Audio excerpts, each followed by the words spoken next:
This is something you guys have been requesting the hell out of for a long time. It took a lot of time, but I finally found 3 stories that take place during school lockdowns. It was a typical boring day in calculus, only it was Friday, 7th period, meaning the week was almost over and spring break would finally be upon us.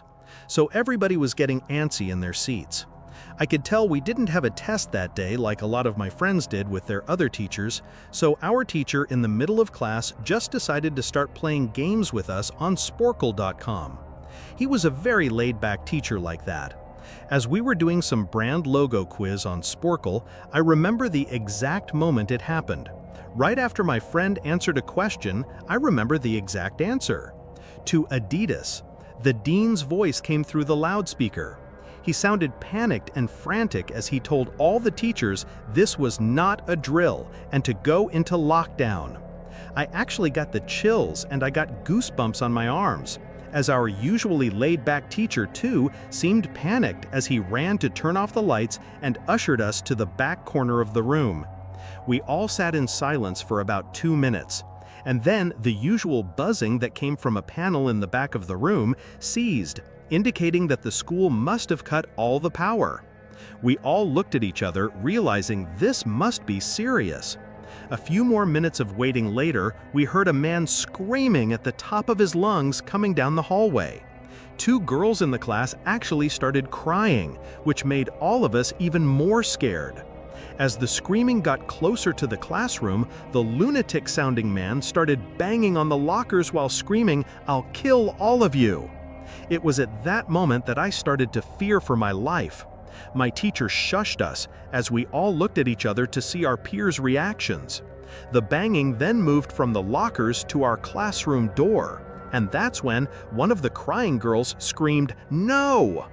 The banging on the door only grew worse as the man started screaming, "Open up!" 2 of the girls in the class were crying out loud now. It felt like an eternity that man was pounding at the door, but eventually he finally continued down the hallway screaming like a mentally insane person until we could not hear him anymore. I'd say 10 minutes later, though it felt like half an hour given the situation, the dean came back on the loudspeaker explaining the situation, which was surprising for him to do. He explained that some apparently mentally unstable person entered the building and assaulted the woman sitting at the front desk, causing her to flee the building screaming. And staff wasn't sure if the man was armed or not. Now, this was before the school had cameras or could afford proper security, so the school was wide open to something like this happening. The staff had done a sweep of all the hallways and classrooms and couldn't find him, so the dean instructed the teachers to resume teaching, but to keep all the doors locked and to not let any students leave for any reasons. The most disturbing part, however, is that one of the janitors working the night shift found the man sleeping in one of the storage closets near the back end of the school. And according to rumors that were spread by my peers, sticking out of his pocket was a .44 Magnum. The janitor must have done something stupid to wake him up, for example, leaving the closet door open, because by the time a police officer could arrive on the scene, the man was gone. My entire class, as far as I know to this day, has no idea if this man was ever found. But I'd like to think that right now, he's being given the proper help that he needs.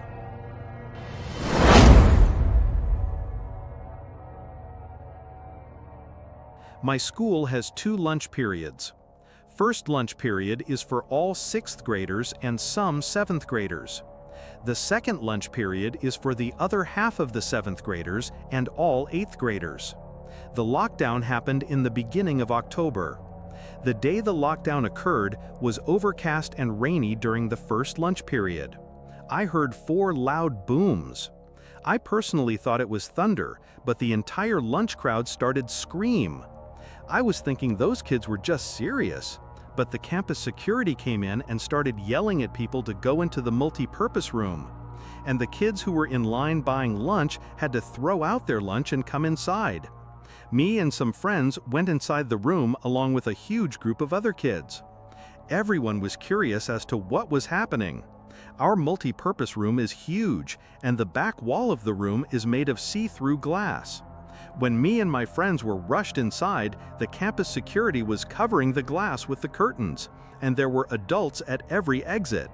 My friend Eric was curious as well as the rest of us, so he asked one of the adults what was going on. When he came back, he said, "You know how right in front of TMS, there's those houses?" I replied, "Yeah." "There's this mentally disabled crazy man that barricaded himself in front of his house, and he's threatening to commit suicide and kill the cops if he's evicted. He was walking around outside of school watching kids in weird way." Eric told us it turned out the man was also a registered sex offender. Making matters worse, we were stuck in the multi-purpose room for a whole hour, taking up 2 periods. After the whole thing was settled, we were escorted to our classrooms one by one. I later found out that the man lives next to my friend Brandy, who told me about the previous Halloween when she saw the same man at his window cutting his arm and writing in his own blood, "Don't come here, or I'll kill you," on his window. Of course, being Halloween, people, including Brandy, assumed it was just for the holiday. But after this horrific incident, we knew this man was mental, and were glad he never got near.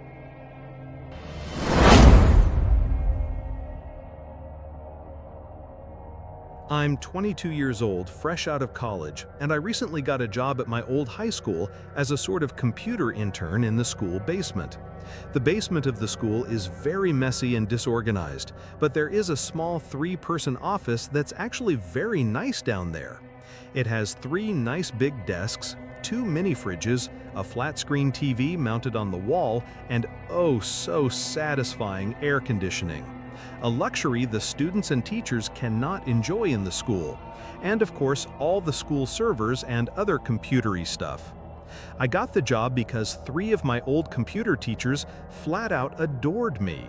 I could actually consider them as real friends, not just teacher figures.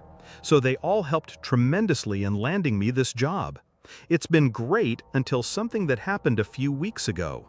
My 2 co-workers that shared the office with me, Dave and Gary, weren't in the office at the time. They were upstairs working on papers or whatever. I was eating my sandwich during my lunch break when I got a phone call from one of the women in the front office, telling me the school was on lockdown and that somebody possibly armed had entered the school. There wasn't much that I could do other than turn off the lights because, surprisingly, as nice as this little office was, it didn't have an actual door to it, just a big opening. And the door to the whole basement didn't even have a working lock. For my own safety, I did turn off all the lights in the office and my computer screen. I kept my phone on the desk, texting both Gary and Dave, but they wouldn't respond. I sat down there in the dark, playing games on my phone for like 20 minutes, waiting for the call from up front to tell me to resume working. I had no idea what was happening. I couldn't hear what was going on upstairs from down here, but I was not allowed to make any calls until I was informed that the lockdown was over. Then the noisy basement door opened as the creaking echoed across the basement and into my office. I sat up from my seat, wondering if I should call out Gary or Dave. I was eager to get some info from them. Someone then came running down the stairs, and their footsteps were approaching my office. I pushed away my chair and crawled under my desk. Somebody entered the office, but did not turn on the lights. There was just silence. I can't even describe the fear I was experiencing. I felt like if I made one sudden noise, I'd be a dead man.